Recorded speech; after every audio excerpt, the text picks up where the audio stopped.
You told me the story of the war, when the ground shook and the sky burned. Of the ones that survived, who awoke to a different world, where the powerful prey on the weak. But that's not the way it has to be. You know more about me than you're saying. Alita, some things are better left forgotten. And I'll find out for myself. She's threatening the natural order of things. I need you to destroy her. Alita, they will come for you. I'll have to face them head on. I'm gonna need you to stand way back. Tonight is not a game. It is a hunt.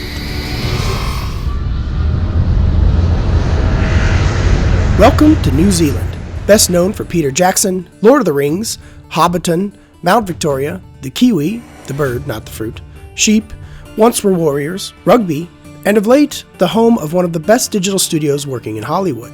Or should I say, Wellywood, which is the common name for the country's capital when it comes to the footprint left by Peter Jackson's WETA Digital and WETA Workshop. Based in Wellington, WETA Digital began in 2007 to create the effects for Jackson's Heavenly Creatures, and went on to create the effects for a massive number of films, most notably the Lord of the Rings trilogy, the Hobbit trilogy, King Kong, Avatar, The Jungle Book, and now James Cameron's long-awaited Alita Battle Angel, directed by Sin City and Desperado director Robert Rodriguez. For those not in the know, Alita Battle Angel is based on the manga comics by Yukito Kishiro, which tells the tale of a female cyborg named Alita, who is found destroyed and discarded by a cyborg scientist named Dr. Ito. Alita is brought back to life with a new body, but suffers from amnesia. Slowly, her memories come back and she realizes her true nature, while navigating the perils of life in a dystopian future world where nearly everyone is cybernetically enhanced and danger is at every corner. I'm here to talk to Rodriguez, as well as producer John Landau, WETA Digital's senior visual effects supervisor Joe Lettieri, and two of the key cast members, Rosa Salazar, who plays Alita, and Christoph Waltz, who plays Dr. Ito. But that's not all. I'm also going to suit up in a Mocap suit and find out what it's like to be a cyborg in the immense digital world of Alita Battle Angel, as created by WETA Digital. What is it about Alita for you guys that makes you invest in it personally? You know, what makes me invest in the movie are the themes that Kishiro wrote and Jim has woven into the script. A theme of self-discovery, a theme of reminding people that inside of each of one of us is the ability to make a difference. That's what movies are about. You leave the theater with a theme and you leave the plot at a theater. Yeah, I love the idea that there's a character who is human but unique and has to find both that strength within herself and how she fits into the world around her because of that difference. And that was always there from the original. It was there in the manga, but it was also there in a lot of the art and story that Jim came up with originally. So for me, it was just a chance to put that on the screen. Landau says they had a few requirements for Rodriguez, chief among them, wearing less hats. Robert said to me that in taking on Alita, he wanted to make a Jim Cameron-style movie. And I went to Robert, and I sat down with him. I said, Robert, if we're going to do this together, there are a couple of things we want you to embrace. And you tell me if you feel comfortable. One, we want you to hire a cinematographer, because you normally do that. There's too much going on. Two, we want you to hire an editor. You normally do that. Three, we want you to hire a composer. And four, we insist that you work with WETA Digital because nobody does characters the way WETA does. Rob, I was ready for some pushback. I got none.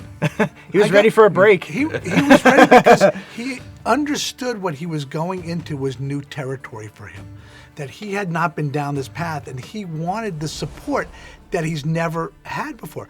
Why does he choose to do these other things oftentimes? It's because of the limitations of his budgets, the limitations of his schedule, that how he has to do it.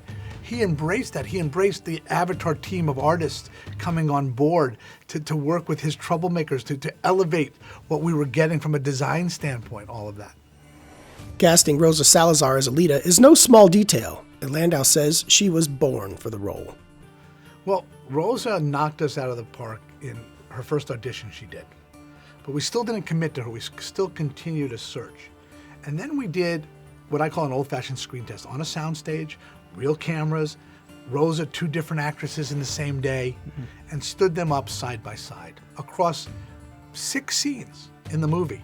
Wow. That ranged the whole span of emotion and emotional growth that Alita goes through. And Rosa made us cry in what she did. Wow. And she was able to do each of the different parts with the same veracity to bring to it. And we just said she was born to play this part. One concern is whether Alita will please both hardcore fans of the manga as well as general audiences, but Landau is confident they've properly addressed that. Well, the first thing for the hardcore fans is the commitment we made to Kishiro, that we were not going to Hollywoodize his IP. We were going to do the cinematic version of it.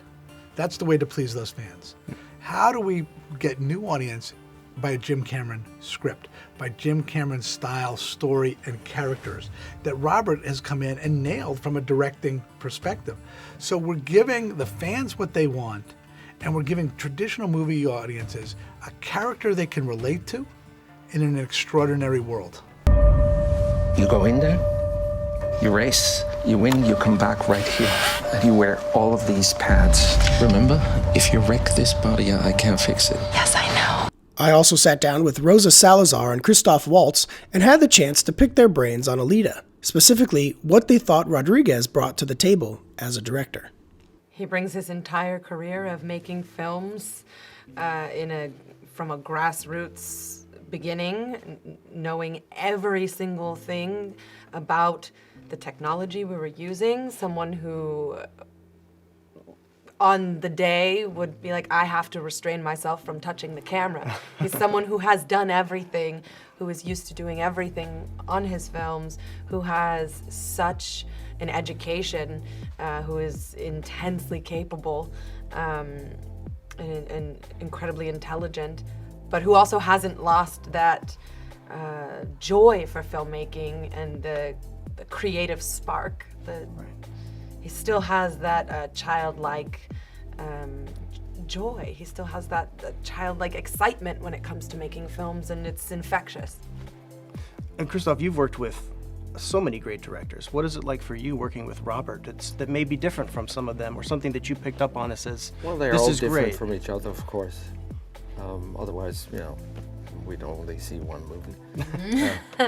And Robert is very quiet. He has it all inside of him, and as long as it goes the way he sees it in his head, he hardly ever interferes.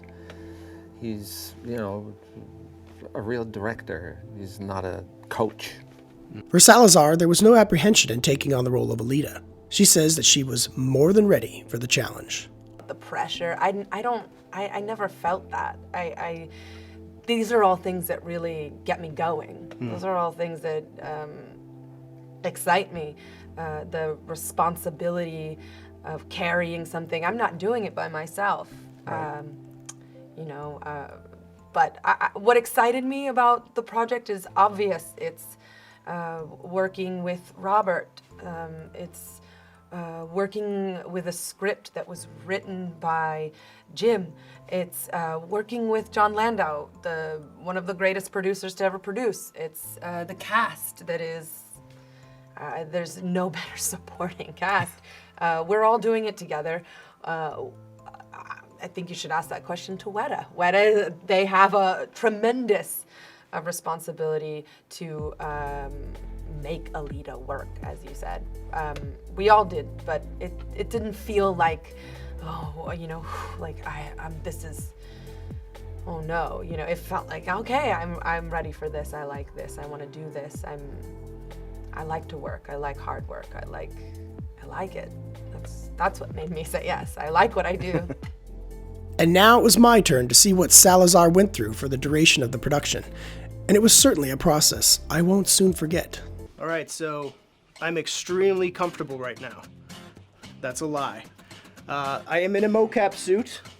All right, if you ever want to get a feel for exactly the areas you need to work on at the gym, the mocap suit is going to tell you. So just putting that out there.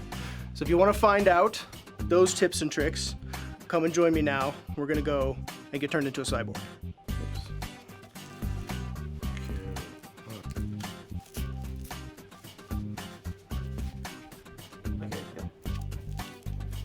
All right. Hi, Paul. All right, hey Jack. Welcome to the scaling volume. Okay. So, before we get started, I've got to ask you a question. Okay. Would you like to be Romo or Messiano? I'm gonna go with Romo. Yes? All right, good choice. All right. After squeezing into the mocap suit, I was ready to enter the studio, where WETA Digital have recreated a set of the underworld, a place where Alita faces off against the monstrous cyborg Gruishka, complete with real-world obstacles that represent a digital counterpart, all of it built to capture the experience in real time with live rendering. Director Robert Rodriguez was there to direct me and supply a soundtrack to my scene with his guitar, which is certainly the most Robert Rodriguez moment of my life. So you're playing Romo today. Yes. And you're gonna take down this guy. You wanna have a look at what we're doing? Yeah, Cool. for sure. Come and have a look. But the lighting will interact with you as you move through the set and everything. So, you know, like as a performer, you can play a tiny little character or a super big cyborg. Right. Whatever you put into that, whatever attitude, posture, and performance you put into that character is gonna translate onto that guy. Put your eye line up there. First thing all you do is just throw a big right haymaker towards that blue ball. Okay. When you're on that yellow mark, so big right, follow it all the way through. Yep. Come back up the left, same thing. Boom. Nice. Big and open. I think you reach out to him. Nice. On the Cool. score live, so you have some music. That's at least. awesome. I feel like you're in the movie. This is so surreal. This is amazing. You're gonna see that suit kind of goes away. You're gonna be that character now that's in your head. Nice. Use that swagger And action. So we're stalking. We're stalking.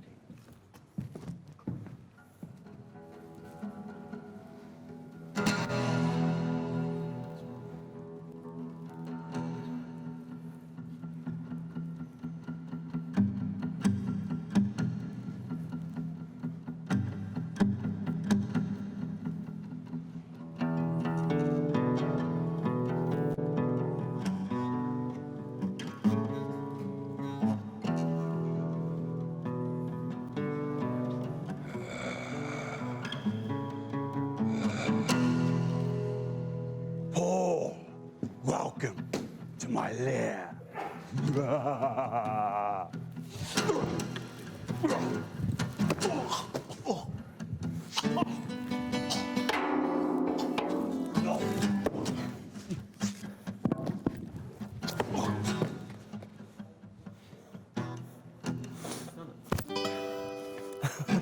Dude, that's excellent. Beautiful. After watching my unrehearsed take, Rodriguez and the WETA crew discussed some of the camera techniques used to capture this type of performance, including a handheld virtual camera and a helmet cam that captures the facial expressions and voice of the mocap actor. All of this allows Rodriguez to focus more on the performances rather than the technical aspects. And I was watching your expression and stuff too was great. So what we would normally have is a helmet on you to capture, besides the body motion, is really the main part of the performance is also in the face. So step over here, you can see this little monitor here. Yeah. It's capturing every expression that he makes, all the eye movement, a twitch of the face. When you make contact with something, your face will, move. Your eyes, everything is locked to your body performance. So that's what really completes. Even in a far away shot, you can tell you'll feel very human. And normally you would have that has 2 HD cameras on it to capture not just the face, but the depth of the face. They can extrapolate. Exactly. It's never a good image. And sound, because you threw in some dialogue, so we got all the sound.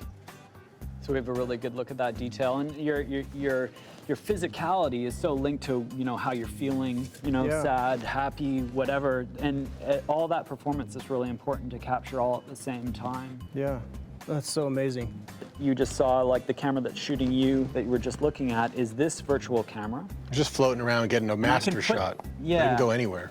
We can put this camera virtually anywhere in the environment, and I'm just standing off to the side driving it. Right. But what this allows Robert to do is once he's happy with your performance, he can play it back tomorrow or next week and use this and cover it. Get all the different shots that I would normally get. So if we shot this live, It would take all day just to do what you just did, because we would have had to cut like 3 times before you even got down the ramp to get the close-ups, to get all the, and relight the set, and all of that. And then so you barely concentrated on your performance. You'd have to split your performance up all across the day over like 20 cuts. Here you can do it all in one flow, be in the moment, be in character, but you don't even remember the suit was even on. And get lost in it, and then we can go do all that minutia work later. And while you're not there, we just replay your take over and over. You're not having to do it 100 times. We can do it 100 times. We can do it 1,000 times if we want. So Robert's just focusing on that performance that he wants. So that's what's great about performance capture, is that we're just concentrating on performance. It's not, hey, that was good, but hold on, let me move the camera, move the lights, and then come back, and everybody gets confused by that point. No, that's great, man. That's so cool. There you go. Oh, that's it. Oh, turn it around a little more so she can see Garishka back there. There you go. Just to open a little bit more to her. This way? Okay. After a quick shot with the maestro himself, I head off to take a look at the handheld virtual camera for myself. Nice, Paul. That's great. All right, so what we're going to do now is we're going to take a look at the virtual camera. I'm actually going to pick it up and I'm going to walk around with it so we can see how Robert Rodriguez used it on set to make Alita Battle Angel come to life. So let's get into it. Hey, Paul. Welcome. How are you? So this is our virtual camera stage. I think you've just done the performance capture experience with Robert putting you through your paces. It was a very comfortable experience in that suit, just Awesome. let me say. Very nice. Cool. So what this stage is about, and it's typically a process that happens after performance. This is all about exploring the camera as a storytelling tool. So, you know, typically you'll have a piece of action like the one you see on the screen here. And this, I think, became 4 or 5 shots in the film. That you would have seen earlier. But yeah, this is what this whole process is about, which is really just exploring this, turning that piece of action into a series of shots that will end up in the film. This is a fairly basic rig. You've got a few controls if you want to take hold of that. These buttons here will pop you between different lenses. Okay. So you can go on a longer lens for a slightly more cool. sort of Jason Bourne shaky cam style, or you can go on a wider lens for a more sort of realistic John Wick style look at the action. This will take you left and right. This is just to help. You can also move around the space yourself, and this will take you up and down.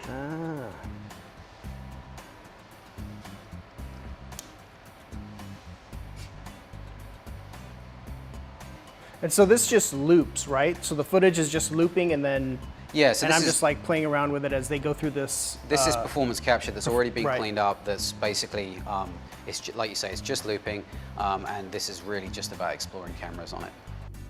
Having seen the film for myself, I can say that Alita Battle Angel is nothing short of a technical marvel. But beyond that, a true revisit to the early era of James Cameron films with the beats and style that Rodriguez is known for.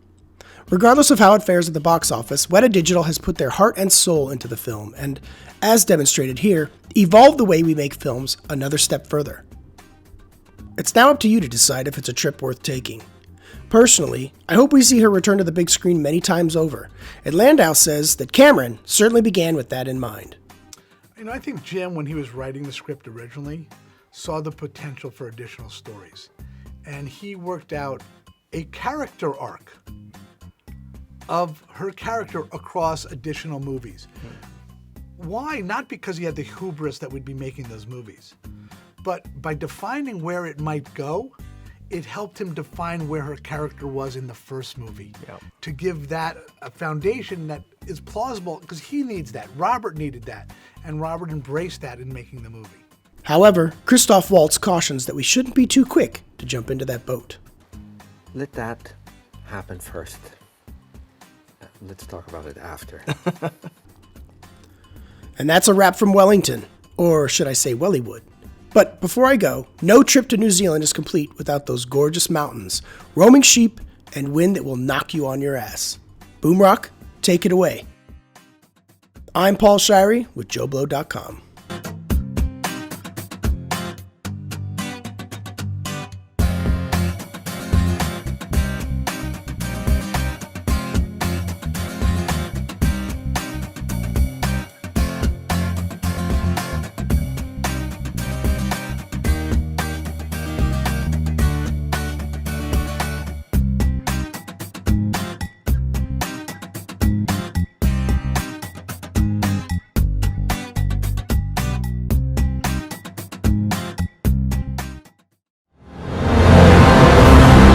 not stand by in the presence of evil. She's threatening the natural order of things. Tonight is not a game. It is a hunt. I need you to destroy a girl called Alita. You made the biggest mistake of your life. And what's that? Underestimating who I am.